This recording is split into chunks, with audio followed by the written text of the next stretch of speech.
நமிதாவை பத்தி பேசும்போது இந்த படத்துல 2 கதாபாத்திரத்தை வந்து கண்டிப்பா பேசியாகணும். அர்ச்சனா மேடம். அர்ச்சனா மேடம் பத்தி நான் உங்களுக்கு சொல்லணும்னு அவசியமே கிடையாது. உங்களுக்கே தெரியும், பாலு மகேந்திரா அவர்களுடைய கண்டுபிடிப்புன்னு சொல்லலாம். சிறந்த ஒரு நடிகை. இதற்கு முன்னாடி தேசிய விருது கூட வாங்கியிருக்காங்க. நீங்க பார்த்திருப்பீங்க. சிறந்த நடிகைங்கிறத விட இந்த படத்துல ஸ்பெசிபிக்கா அவங்களுடைய அந்த ரியாக்ஷன்லாம் இருக்கு பாத்தீங்களா, ரொம்ப நல்லா இருக்கு.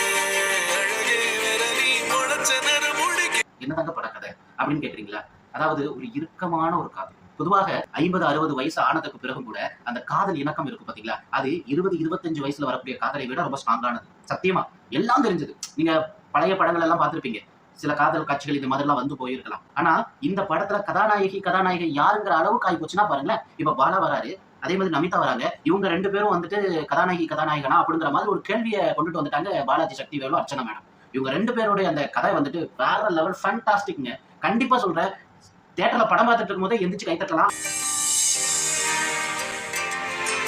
அந்த அளவுக்கு சூப்பரா நடிச்சிருக்காங்க. Seriously I am very happy. இந்த படத்தை கண்டிப்பா தியேட்டர்ல போய் பாருங்க.